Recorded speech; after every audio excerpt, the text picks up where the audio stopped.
against the stream, it don't matter what race or creed or color. You love this land and you're my brother.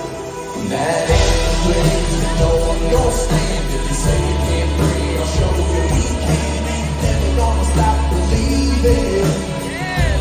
We were born for freedom. We're born for freedom.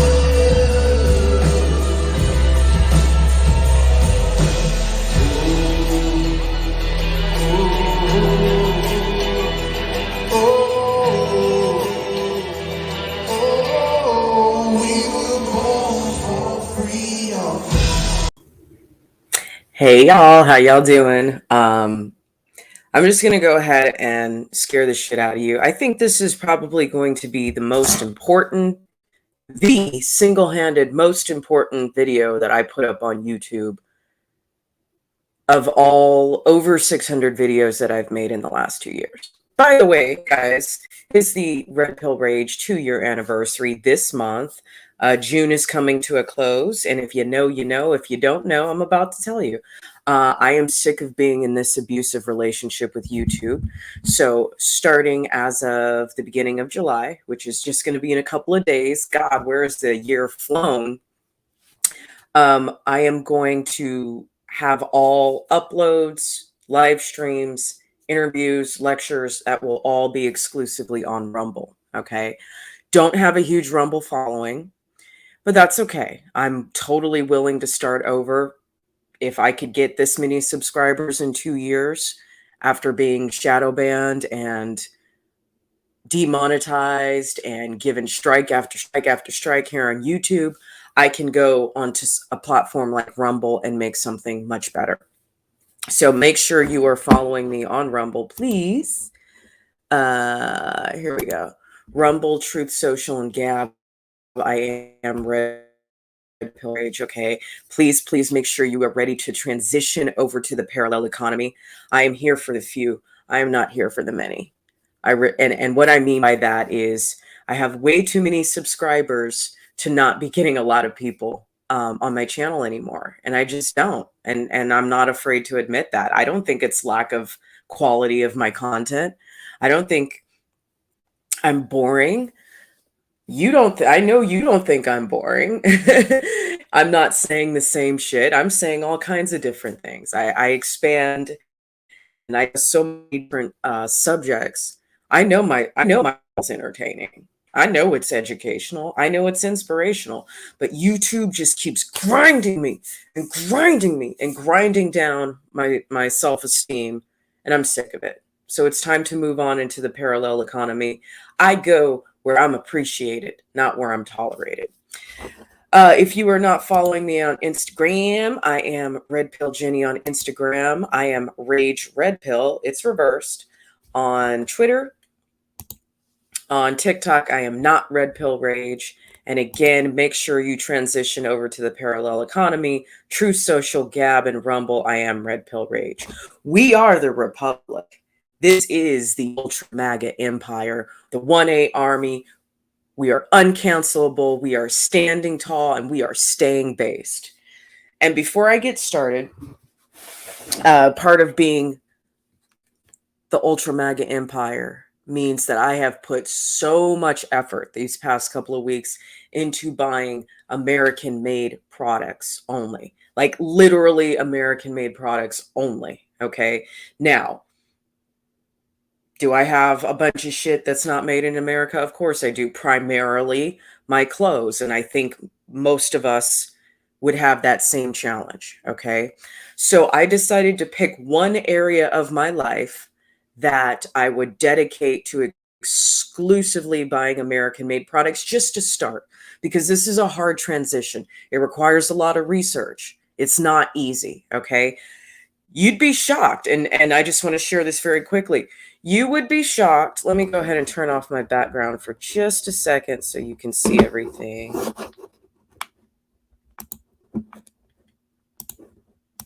Okay.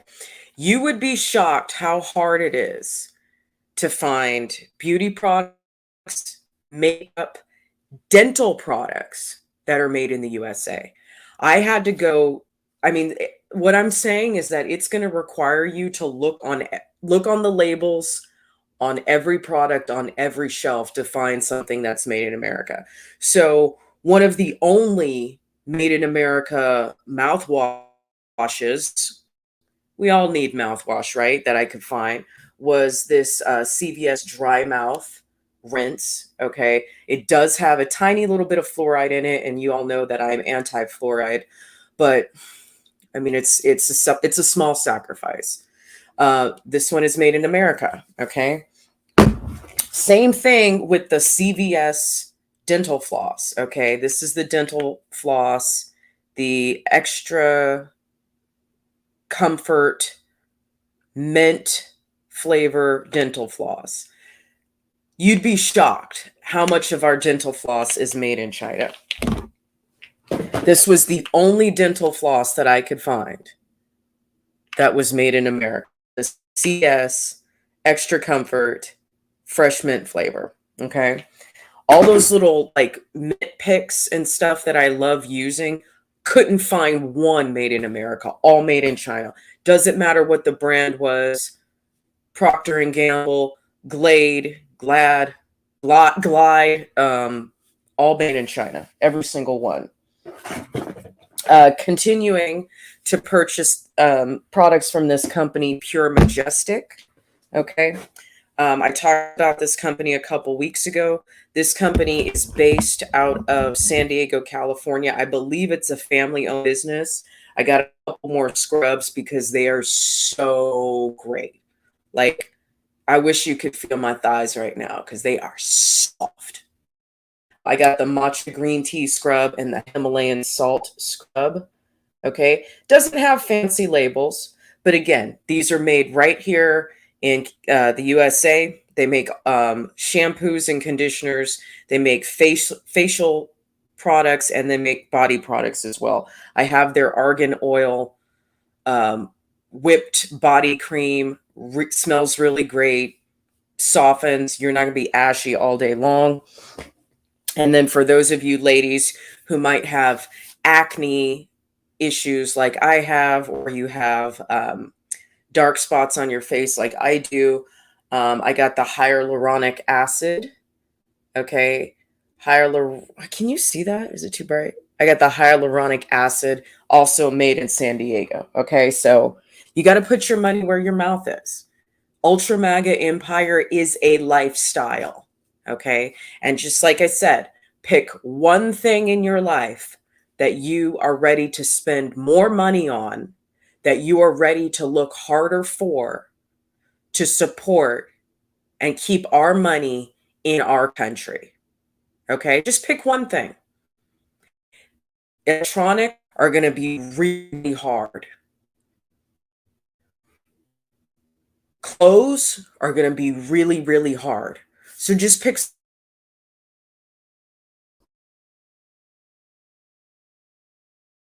on.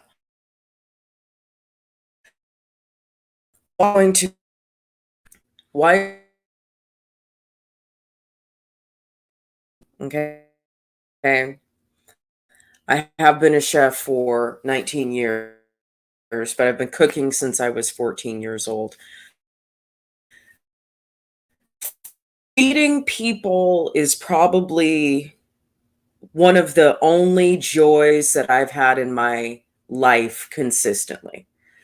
More than I love eating, I love seeing other people eat. I love seeing other people enjoy my food and, have community around the table.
Is this what we're doing? Is this what we're doing? Okay. Thanks, YouTube. It could be StreamYard. It may not necessarily be YouTube. But it always seems like right when I'm about to say some serious shit, that's when I get cut off. Ironically. I could be wrong, but usually. Okay, so I just love seeing people enjoy food that I prepare, okay? I loved cooking for my family. I loved cooking for my daughter. I love cooking for any man that I'm dating. I love cooking for my friends. Um, it's just what's in me, you know. My life is literally like that movie, Like Water for Chocolate. Like cooking is how I express myself. It's how I show love. So, needless to say, ladies and gentlemen, the Republic, members of the Ultra MAGA Empire, things are going to get bad. We just saw the news a couple weeks ago, maybe 2 weeks ago, maybe it was last week, about the cows in Kansas that supposedly died from the heat. Okay, we've seen all this stuff happening with food processing facilities getting magically having these arson issues or magically blowing up. Not to mention, we have the oil and gas crisis that is making it harder and harder for logistics, making it harder and harder for transportation companies to get the food from the farm to the store or from the processing facility to the store. So that part of the reason food prices are rising is because that's operational costs that you, the consumer, we, the consumers, have to pay for. In addition to the fact that a lot of fertilizers are made with, I could be wrong, so correct me if I'm wrong. I believe they're made with petroleum products, okay, or they're processed with petroleum products. So that's hurting the farmer, which is also making it more expensive for you and me. Okay, so what we are going to do is I am going to go over my chef's choice of seeds that I think you need to be having. Okay, I know everyone, especially in anyone who's talking about survival, is like, hey, get 3 months worth of food, get all these canned goods, and get your rice and get your dried beans and get this and get that and get all your, you know, dried foods and canned foods and make sure you're stocked. Okay, well, yes, that's very, very important. But you see, I'm such a paranoid Virgo that trying to concern myself with 3 months of food is almost, it's almost a waste of time. And let me tell you why. Because after that 3 months runs out, what are you going to do? What are you going to do? Is 3 months of packaged, dried, and canned food going to sustain you and your family for beyond that? How are you going to keep replenishing your supply if the world goes into darkness? How, and I mean like Armageddon. How are you going to keep replenishing your supply? Well, there's really only one way to do that, and that's to create a victory garden, okay?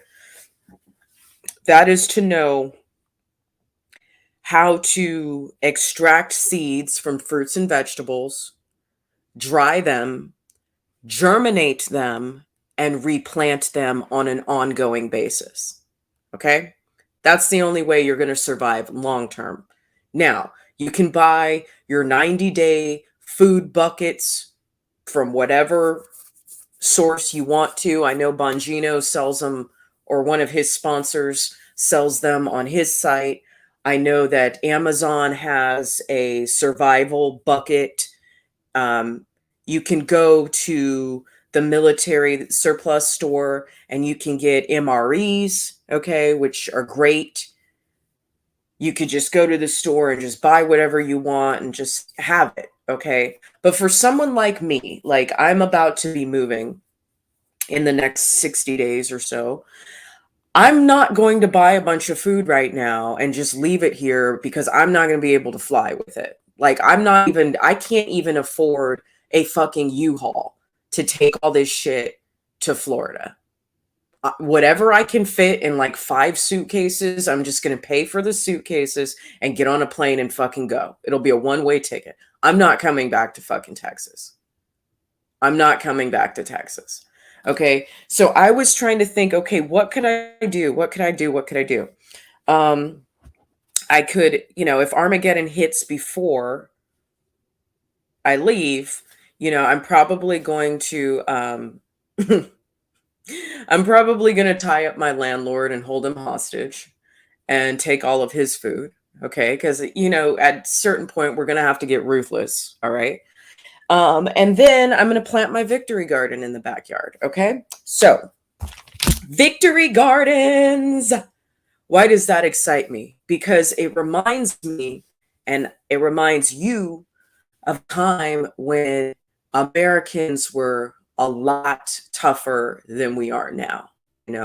During World War II, there were all kinds of supply shortages, and Franklin Roosevelt had to transform a lot of factories and a lot of industries into supporting the war effort. Okay. The Victory Garden was the way for mothers to feed their children, to feed their families. This is back when women were doing what women were supposed to do and being on my feminine journey. And by the way, do you guys like my pink shirt? I mean, I think this pink looks really good on me, by the way, but okay. Women were doing what women were supposed to do, and women were responsible for the nutrition of their children, the nutrition of their husbands. That's the way it should be. The rations that we're giving out were not fucking enough. So when rationing becomes the next step in Armageddon, if at all, because we can't trust these fucking commies ration correctly, we can't trust them. If that becomes an issue, the Victory Garden is what we got to do. And actually, I am going to make a banner for this. Sorry, I'm totally discombobulated here with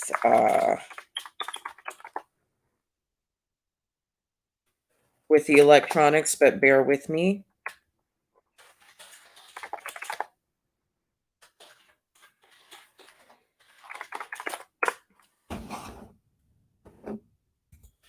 All right, Food Armageddon. Time for the Victory Garden. Okay, so first things first, chef's choice.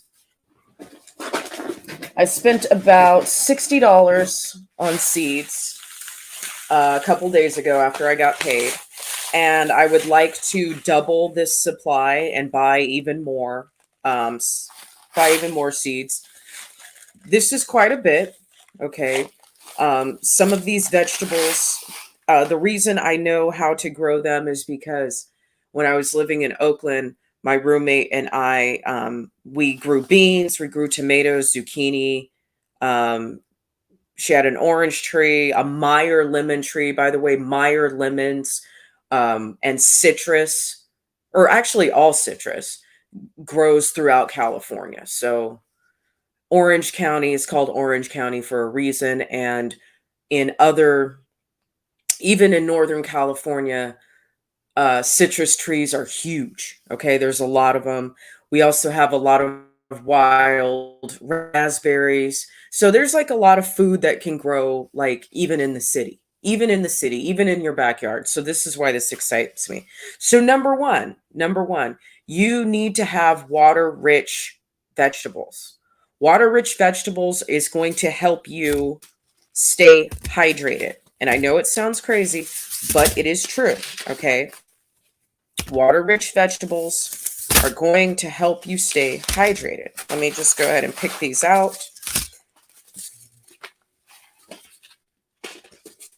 I think I got them all here. When we did our $50 survivalist episode, which I encourage you guys to go back and watch because it was really, really good. One of the things that we discussed was that water purification. Okay. So you need to be thinking about how you're going to purify water. Really important. You need to be thinking about how you're going to purify water so you can safely drink it. Well, guess what? There's a lot of water. There's a lot of fruits and vegetables that also have a high water content. Okay, so you don't just get hydration from drinking water, you can also get hydration from eating water rich fruits and vegetables. For example, all the melons out there, especially watermelon. Have you ever been so thirsty and so dehydrated and you don't have anything to drink, but you eat a bunch of watermelon and it's like, oh my God, you're totally hydrated? That's what I want you to be thinking about. So, cucumbers. Cucumbers are a water-rich vegetable. Tomatoes. I got 4 kinds here. Tomatoes are water-rich vegetables. Okay. Lettuces are water-rich vegetables. Oh, got that wet. Zucchini. Zucchini is very similar in texture and consistency as cucumbers. Zucchinis are a water-rich vegetable. Okay, next up, you're going to need your starchy vegetable. That is going to keep you full. Okay, starchy vegetables. Turnips. Okay, I personally, and I know on the West Coast where I grew up, not a lot of people eat turnips. I fucking love turnips. I think they're delicious. So it was very rare for me to find a restaurant that served any sort of turnips. And usually if they did, it'd be like some, turnip puree, but turnips are delicious. They're almost exactly like potatoes in flavor and consistency. I love them. Potatoes. Okay. And I'm going to need to buy a lot more potato seeds and a lot different types of potato seeds. Okay. Potatoes, obviously starchy vegetable. Okay. Parsnips. They look like carrots, but they're white. Very similar in texture and consistency to carrots. And of course, I got 2 different types of carrots here. Carrots themselves, starchy vegetable, very, very important. Also, the obvious one, this one has sugar. Well, all starchy vegetables do, but this is one of the sweeter ones. Corn. Corn is going to take a long time to grow. Carrots and turnips and parsnips are not going to take a long time to grow. They'll grow within a couple of weeks. Corn is going to take a lot longer. Okay, so you need to space this out in your mind. You need to plan this ahead. Okay, let's see, what else did I get? Beets, also very, very high in sugar. Okay, sugar will help keep you alive. We learned that from Mike Glover and Sean Ryan. Okay, beets, another starchy vegetable. Good for you too. Good for digestive. All right. Next up, protein-rich vegetables. And this is something that I personally am going to need to buy more of. Spinach is a protein-rich vegetable. Okay.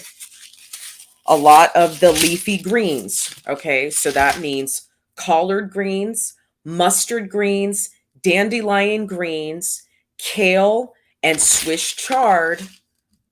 These are greens that are high in protein. It's going to be very important. Some of you will not be able to support having animals. All right. Not all. Some of us are going to have to be vegetarians as we survive the food Armageddon. All right. But also green beans. That's actually more on the starchy side than the protein side. But like edamame, bok choy, sprouts, green peas, which grow very fast. I've grown them before. broccoli, and asparagus. Did I say asparagus? Asparagus, yeah. Those are protein-rich vegetables, in addition to the obvious protein-rich vegetables, which would be any legume, kidney beans, black-eyed peas, um, black beans, lentils. All of that is very high in protein. Okay. Medicinal vegetables. Now, this is something that a lot of people are going to overlook, but I am telling you this as a chef, okay? It is going to be important for you to also be growing some herbs, okay? And a certain medicinal vegetables. So, garlic and onions. Garlic and onions, as we know, they are not superfoods, but they can be used to create tonics if you let them ferment in vinegar or water over a period of time. It is a digestive, it's antiseptic. Garlic and onions is part of what I consider medicinal vegetables, okay? Same thing goes with certain herbs.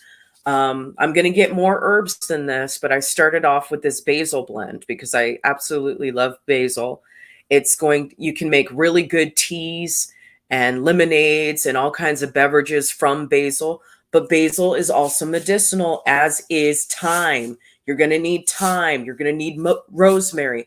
These are antiseptics, okay? So you can ingest them, but you can also use them topically. Oh, I did get the thyme, but I'm going to get some more.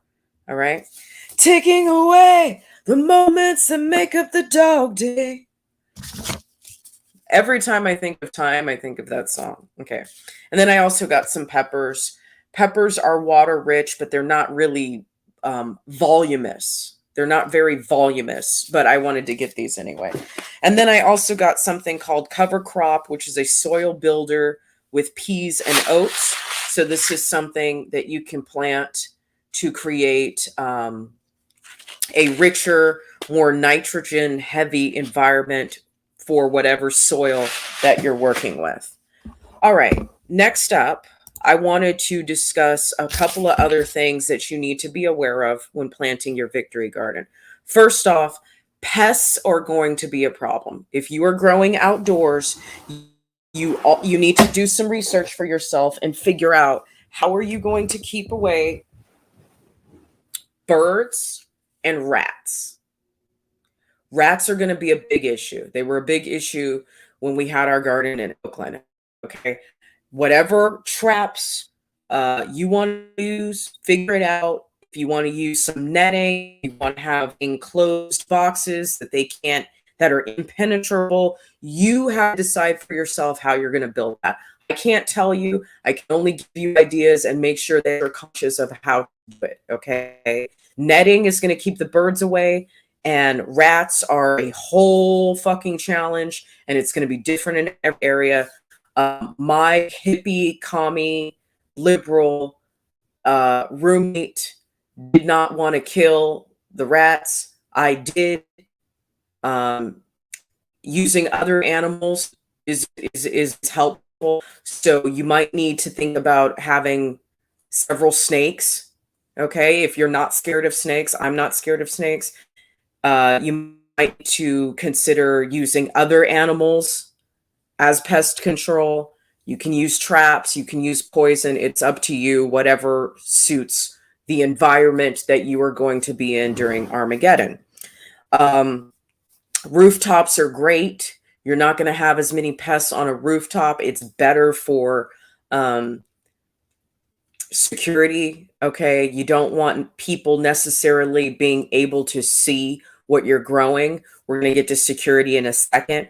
But as food shortages happen, this world is going to get a lot more violent. And if we see the violence over George Floyd, we've seen the violence over Roe v. Wade, how much more violent do you think it's going to get when people start getting hungry, when unprepared people start getting hungry, and you and your family, you're flourishing in your little victory garden, and they weren't worried about the future and they didn't do anything about it. Okay, it's going to get violent. Rooftops, like I said, if you live in an apartment building or you have a 2-story house, a rooftop would be a great place to plant a victory garden, to set one up.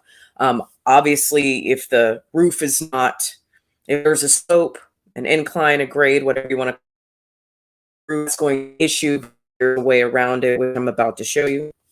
And that's also going to the same solution for anyone who may be in an apartment. So you don't necessarily have to have a house to be able to create a garden. Now, Wally pockets are something I've been aware of for many, many years. It is generally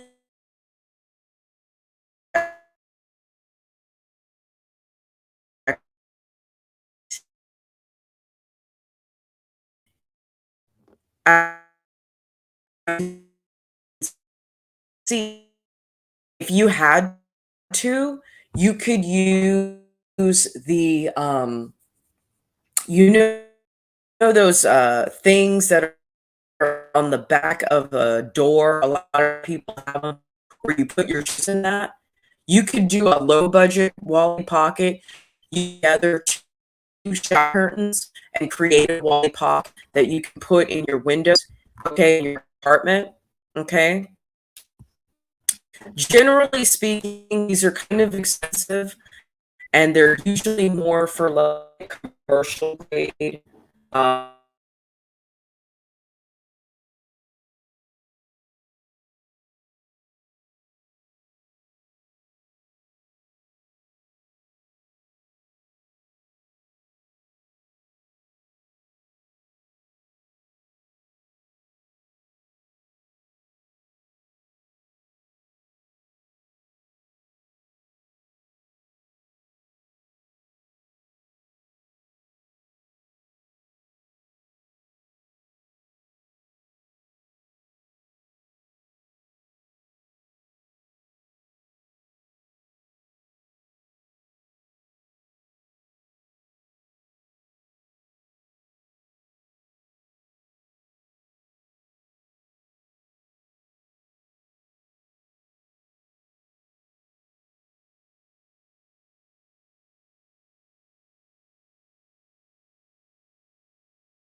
oh, fuck this house. Fuck my life. Not fuck my life. My life is this.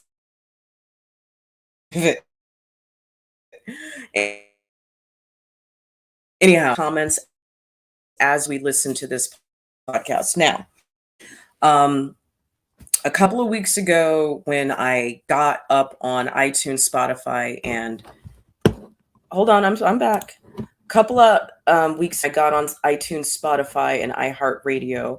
I briefly mentioned, where is it? I briefly mentioned my website. Why do I not have a banner for it? www. I didn't even. Y'all didn't tell me that I didn't spell garden right. I'm so embarrassed. Okay.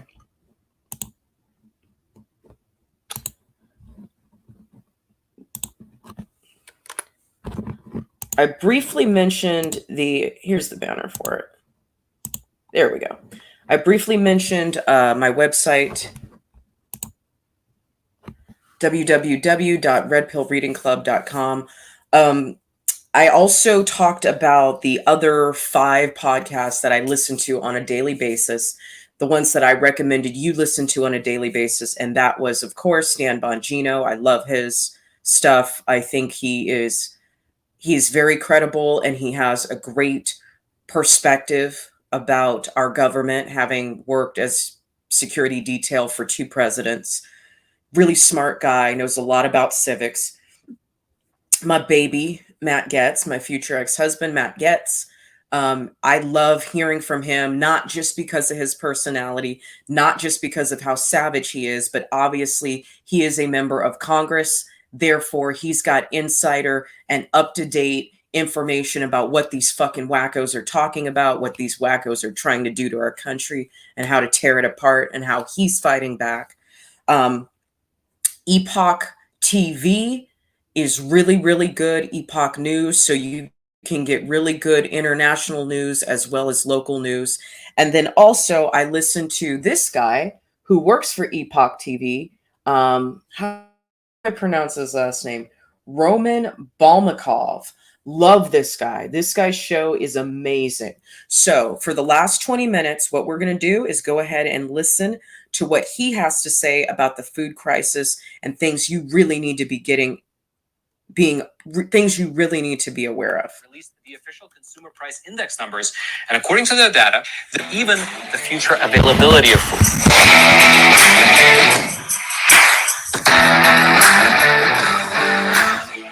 However, before we dive into what they actually said, let me set the stage for you.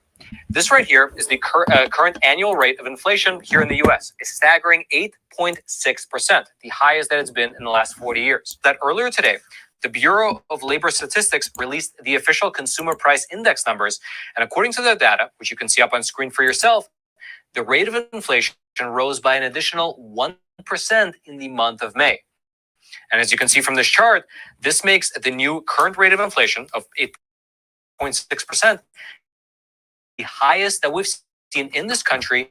Has been rising for 24 consecutive months. Furthermore, some of the key drivers of inflation, things like food, energy, and housing, they showed absolutely no sign of slowing down last month. Let me give you a quick breakdown.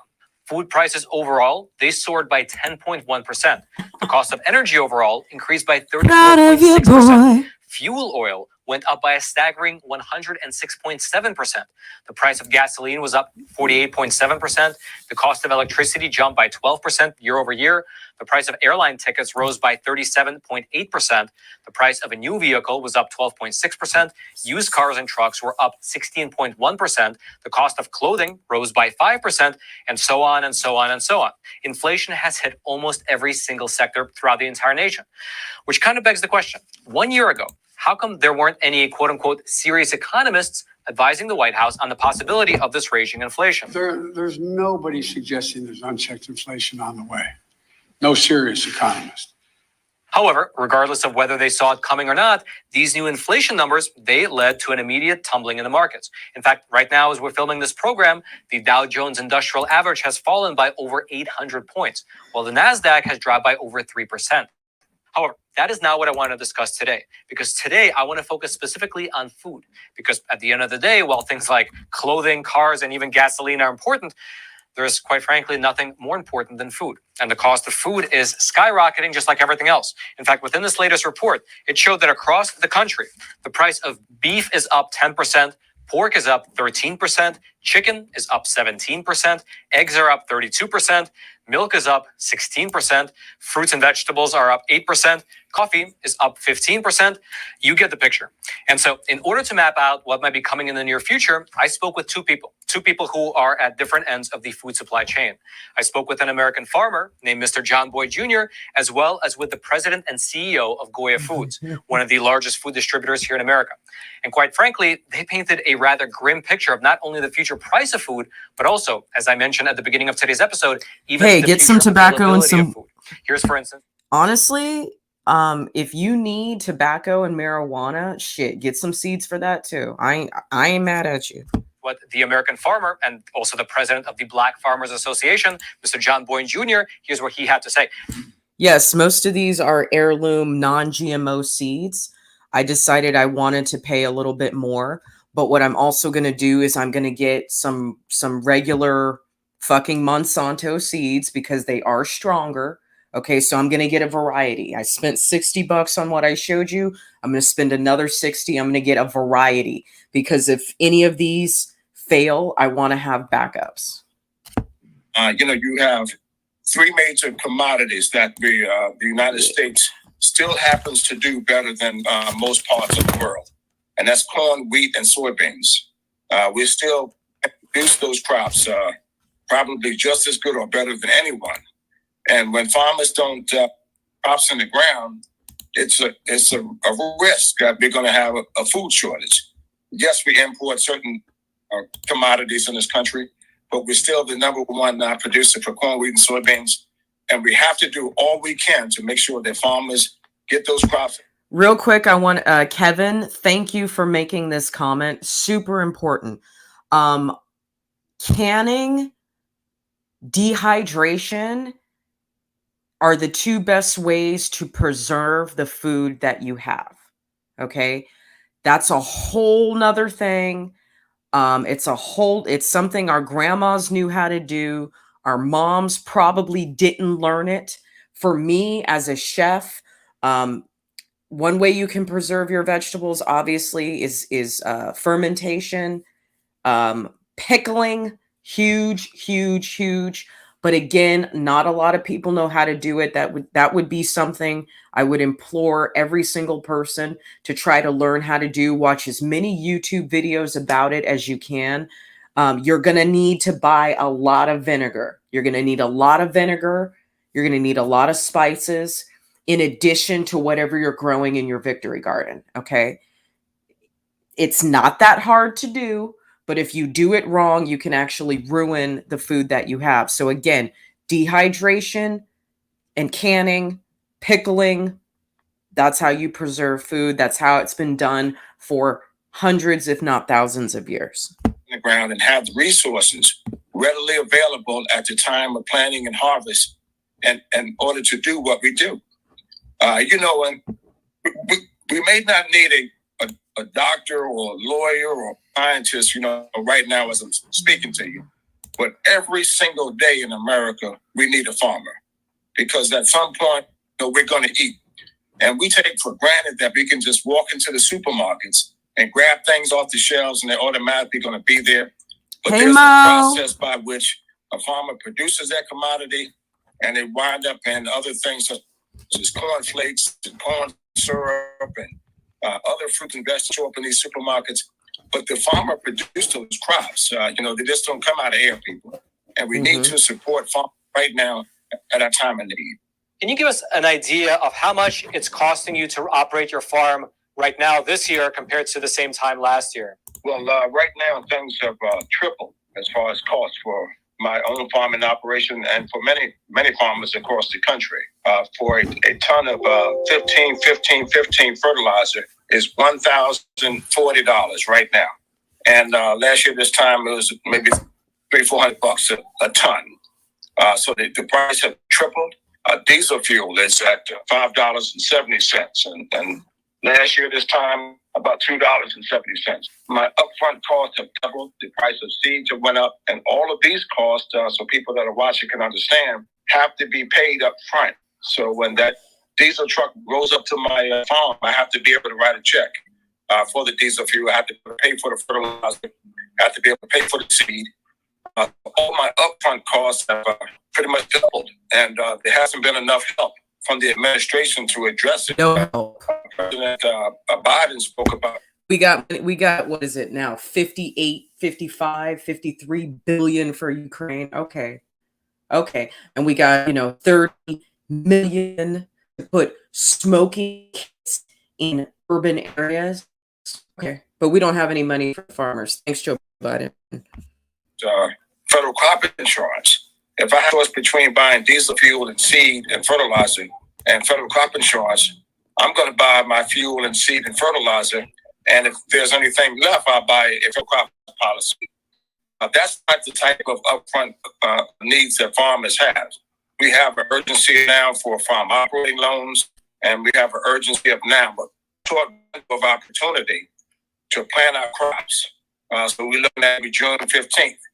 Anything after that is considered late and pretty much take more of a risk putting your seeds in the ground. Let me ask you, you said that a lot of these costs are upfront costs, right? So I can imagine that some of the bigger farms, they can probably take that hit and keep producing at maybe a loss.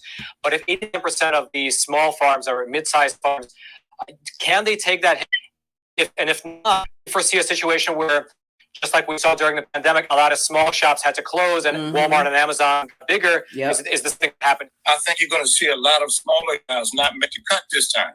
They're not. And you're going to see empty shelves like you did with baby formula. Is there going to be a PPP loan for these small farmers to survive this? I mean, there was money for the pandemic, the scamdemic, but is there going to be money for? Is there going to be a PPP loan to cover other costs? Probably not. Some other things. There's going to be other things missing off the shelf. So loaf of bread and other things that farmers, those commodities, wheat, bread, corn, eggs, all of these other things, and feeds chickens, cows, and all of these things. We're taking for granted arbitrarily. These things are just going to show up there if we don't invest in America's farms. And that's my message to the Biden administration. And I want to say this, the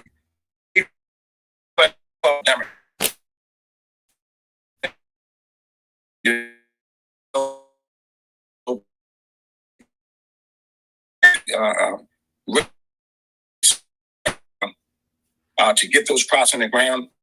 So now,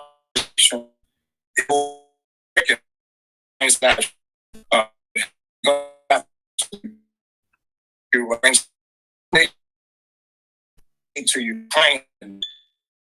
But that's a high. Corinne, John,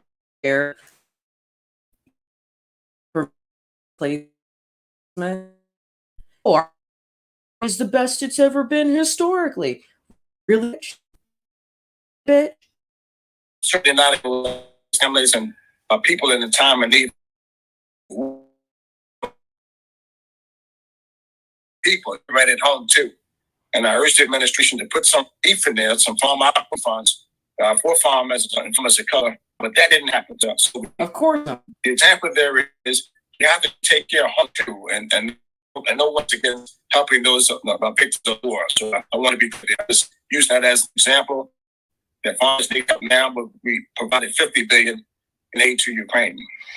John, if you look ahead, let's say 1 month, 2 months, 3 months, even 6 months down the road, if we continue down the way we're going now, what do supermarket store shelves look like? They're going to look scarce. That's the first thing. And the prices are going to continue to rise. Someone has to pay for, price and demand. Anybody who's taking economics can understand what I'm saying here. You're going to have a price and demand problem here, and you're going to see the cost of these goods rise. So you definitely have to look at that right now. And it's an urgency of now the plea that I'm making to the administration. Someone has to bring Congress to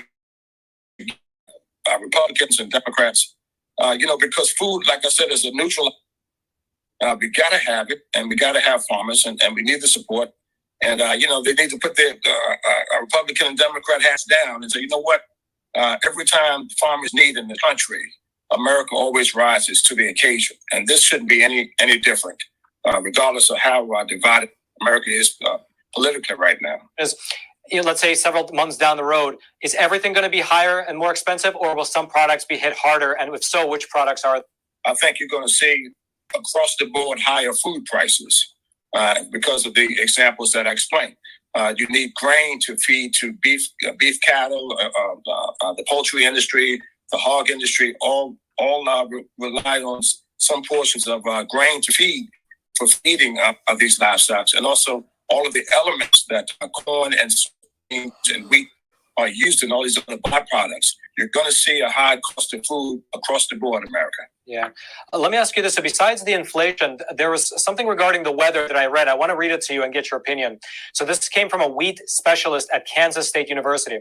He said, quote, minimal rainfall and freezing temperatures in early April could have damaged crop yields. And there are some bright spots due to recent rains. A mega drought continues to consume large swaths of farmland. So is that still the case? That is the case. And just the Kansas released their numbers. I think we're somewhere about 36 bushels to the acre. That's down about 25% from last year. So that's another example there. We have a wet spell that we had out in Illinois and other surrounding states that prevented farmers from getting in the field quick enough to plant during harvest season. And so as you can see, a number of different factors, including raging inflation, bad policy, as well as even bad weather, leading to a potential disaster within the coming months. All right, just a super quick word before we move on to the next segment. I'm glad you brought that up, Raymond. I am a whiskey and bourbon drinker myself. I love whiskey and bourbon. Yeah, it's gonna... I didn't go over this. I said I would, but security is going to be an issue, especially when it comes to bartering and trading. Okay. You're going to have to know who you can trust.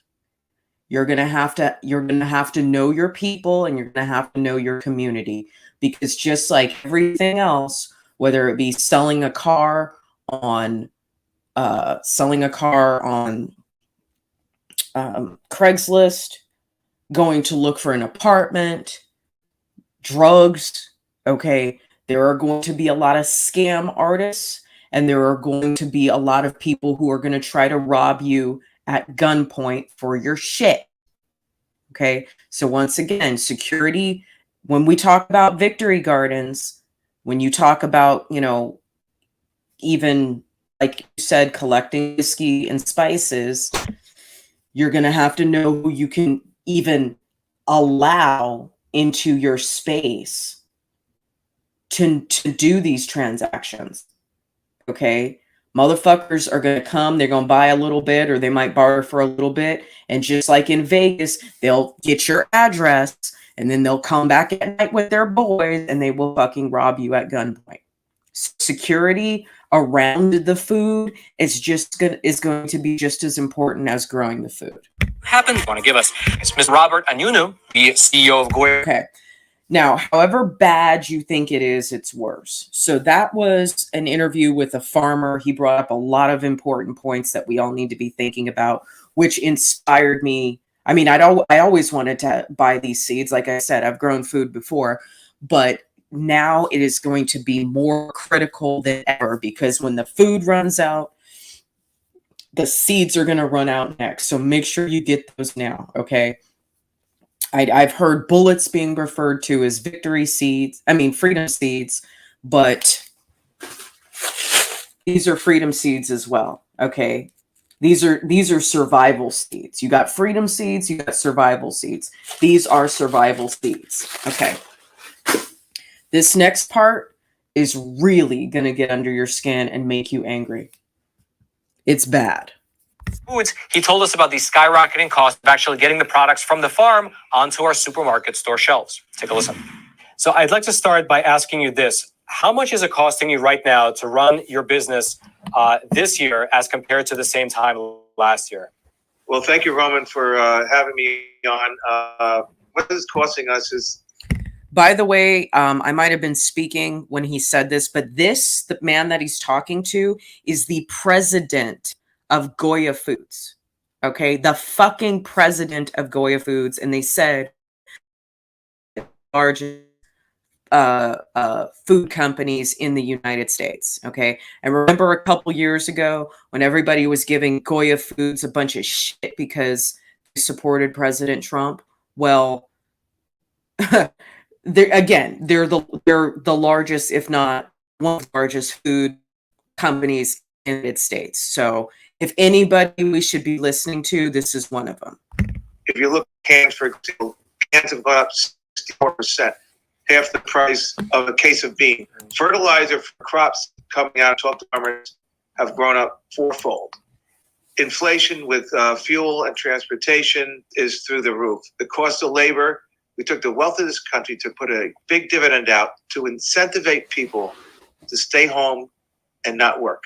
And now you need to almost beg, borrow, and steal to have people who want to work. Mm-hmm. President Biden projected when he said they're going to put you all in chains. He's put us all in chains by giving away our natural resources of oil, where we have it free here in the ground. We can transport it in pipes by buying fuel outside at retail prices much higher and ship it much higher. The cost of transportation is through the roof. We've given away our natural resources. Fertilizer, like I said, have quadrupled. And so this is a tremendous tax on the people. So Robert, when I go to the supermarket every week and I see the price of the same things I buy go up and up and up and up, what you said is astonishing. So fertilizer is 4 times. The cost of the cans is 64% higher. What's leading to the cost of the can itself getting 64% higher than before? Oil runs everything. The cost of operating the labor, the same labor issues that we have, but also the supply chain shortage. People not working created a big void in production. Yes, it did. And so because we weren't producing things, we're sitting at home, taking the wealth again of our country and giving it out in a big dividend and say, hey, you all sit home, don't do anything, and don't worry about working, and we'll take care of you. No, we're going to put you in chains, like I've said. And so everything has gone up. We take oil, which we have in the ground. We put limits on drilling, disconnect Canada with the Keystone Pipeline. Instead of having the oil, which we can run in a pipe, let's buy much higher and ship it much higher. So, and fertilizer, which is also oil-based. So all these things, you cannot change from one day to the next, and you always are going to need fossil fuels. But the extreme left, the squad, and all these people, they want to control us and they want to tax us. At the end of the day, they want to move away from God, because in communism, there is no God. And that's where we're heading. We're heading to a few controlling the many. And guess what? The majority of us are not the few, but the few are going to control the many. And they don't give a crap about us. They don't value things. Look at the cities that are burning. They've already threatened violence for this summer again. Because people that don't do anything, that don't work, they destroy. When they're handed things, It has no value. We're not valuing things, and we're not valuing life. The trafficking that is taking place around the world. We're like living in medieval times, exploiting the children, harming our children. We're harming our present and our future. Robert, since you have such a keen insight and you have the pulse of this giant company, one of the biggest food manufacturers in America, what is your projection? Where do you see this country going in the next 6 months, 8 months, a year, in terms of, let's say, the price of food, or even is it the case that we're going potentially to a food shortage? We're already experiencing a little bit of that. Part of it is, I think you're going to see a little bit of panic. With Ukraine and Russia, between Ukraine and Russia, they have 30% of the world's wheat, 20% of the world's corn, 50% of the world's fertilizer, 2.5 million acres in sunflowers. But farmers have turned into soldiers. And Russia has cut off Ukraine's access to the sea.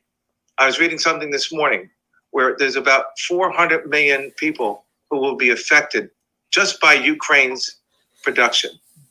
In the wealthy countries, they say you can tell the wealth of a nation by the amount of garbage that you throw away. And guess what? We're very wealthy. We're gluttonous, actually. In the UK, I read another thing this morning about a quarter of the Brits cutting out one meal. They're eating a little bit less.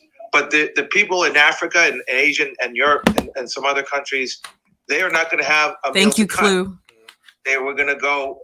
They will not have food, and this is the effect. The wealthy countries will do fine, but we are going to see the inflation, and we are going to see shortages.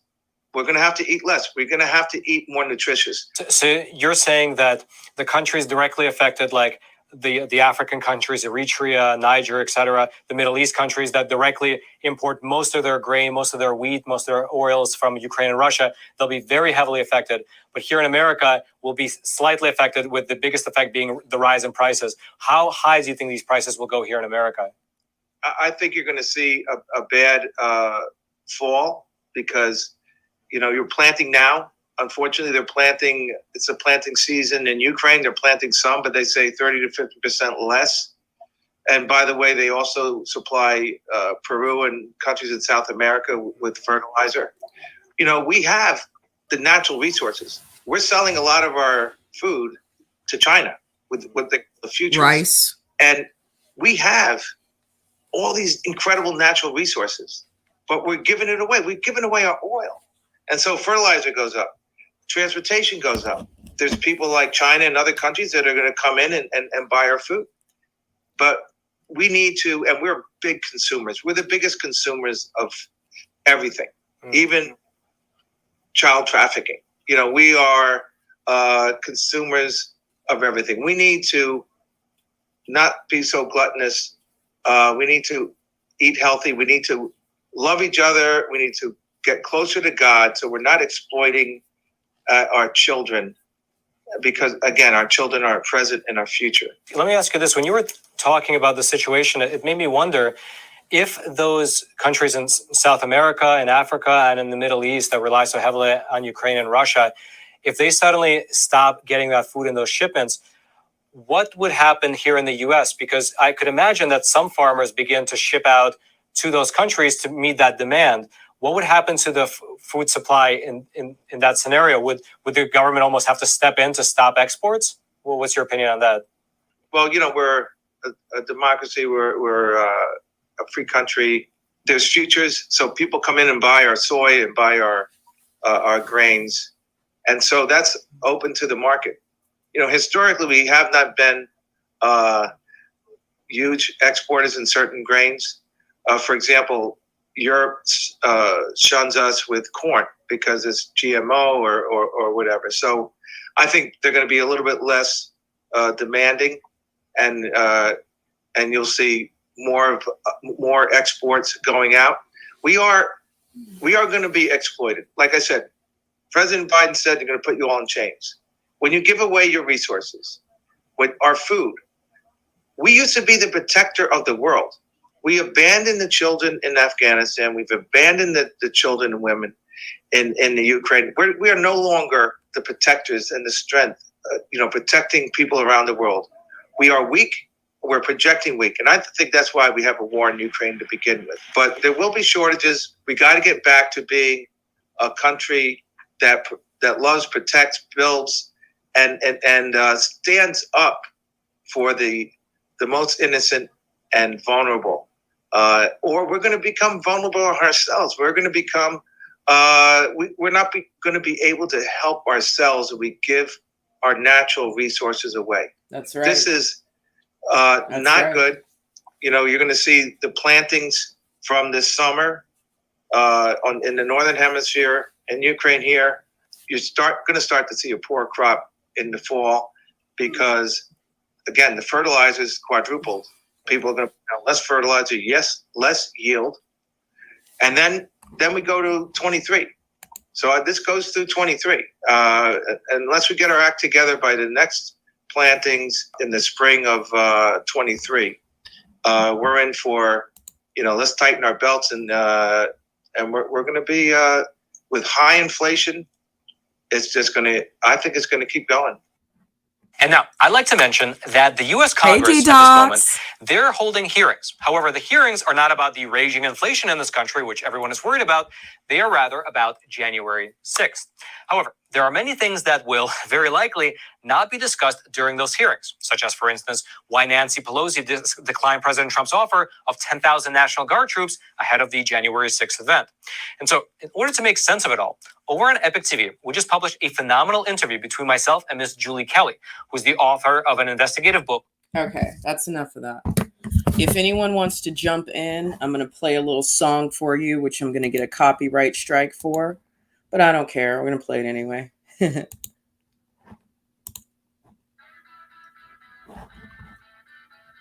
if you want to jump in, please feel free to.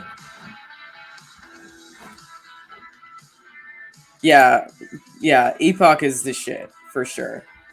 If you guys want to jump in, please jump in. The link, Clue, if you're here, could you repost it? I'll post it again, too.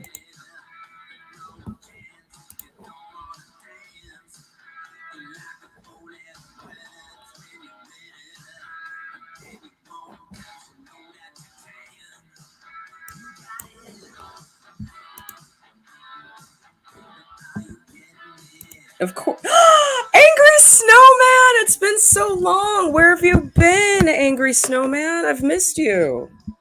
Where have you been?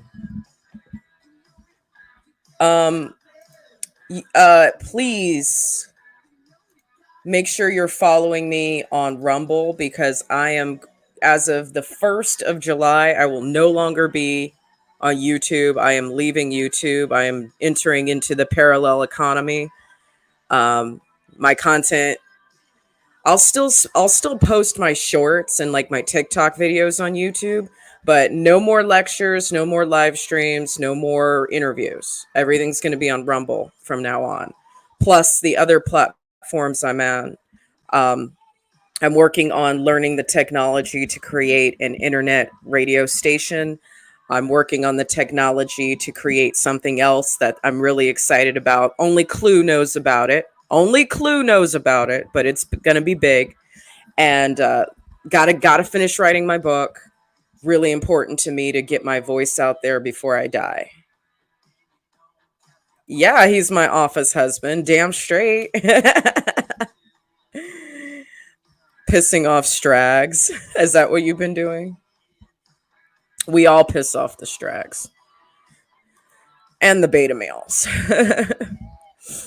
Yes, he is my taught myself how to use OBS since your file and wouldn't. Okay, yes. Uncancelable. Right here. Uncancelable. 1A Army. By the way, I just bought the domain name for 1A Army. I think it's 1AArmy.com. And then I'm going to purchase the domain name for Ultra Mega Empire. Ultra Mega Empire. It's a lifestyle. It's a genre. Not everyone fits on the roster. All right? It's a genre. Okay? It's a lifestyle. It's what we got to do. All right, last call. Does anyone want to jump in the stream? This is the last time I'm going to post the link. Come on, Steve. If you do a search on Google Earth or paid search through a satellite company, you will see that there are farmers not growing anything. That breaks my heart, and that terrifies me. That terrifies me. Been uploading to it all day. We'll have to have a conversation about what OBS is. I have no clue. I have no clue. Educate me.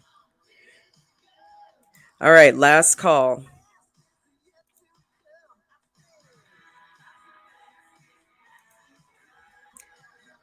If anyone wants to jump in and say anything about Victory Gardens, food shortages, pest control, growing indoors, security for your garden or for yourself, anything. This last call. Last call.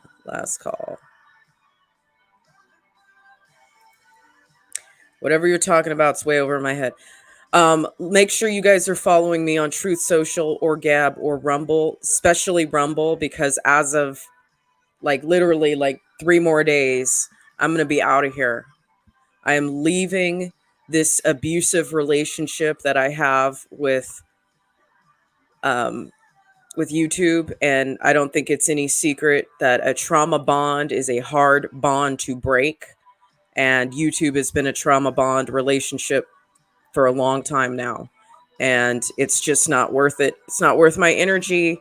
It doesn't deserve me. It doesn't deserve my content. I'm here for the few. I am not here for the many.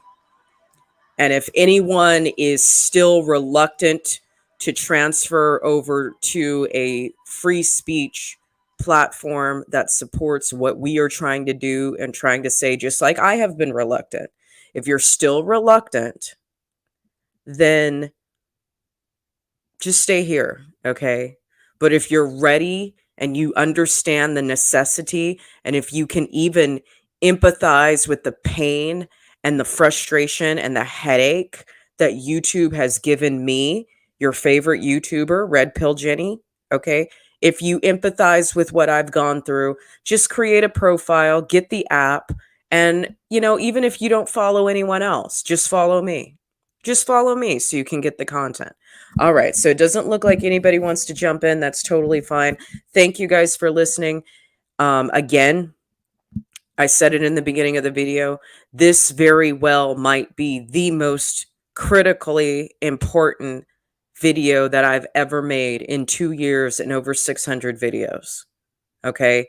I am trying to keep you guys alive. I am trying to keep you fucking alive. If you don't appreciate that, then don't listen to what I'm saying. But I'm trying to make sure you guys survive. Even if I don't make it through Armageddon, I want to make sure you make it through Armageddon. I want to make sure your children and your grandchildren make it through Armageddon. I want us, the Ultra MAGA Empire, we have got to be strong. And anyone who didn't listen to me, anyone who doesn't listen to what we have to say, anyone who's not ready and organized and prepared, fuck them. They're going to have to fall behind. We can only save ourselves. And that's the only way we're going to save America is to save ourselves. Okay? Period. So it's time to get serious. It's time to stop using me for entertainment when I am trying to teach you something that's going to keep you guys alive. Okay? Love you guys. Yeah, you're right, Clue. YouTube does not respect the Fair Use Act. They don't. Tomorrow night, I've got a quick LGBT thing that I want to do. I got some love from Celtic's Coven and some ideas that I wanted to share that they shared with me. Let's see, today is Wednesday. So Thursday, tomorrow, no, today's Tuesday, tomorrow's Wednesday. Yeah, so tomorrow night or Thursday night, I will do my final battle against, not my final, it's not going to be my final battle, but my final battle with on YouTube with the Skittles cartel, as Clue calls it, the rainbow crime family. We got one more LGBT video to do. And then I also wanted to do, there was one more, I forgot what it was.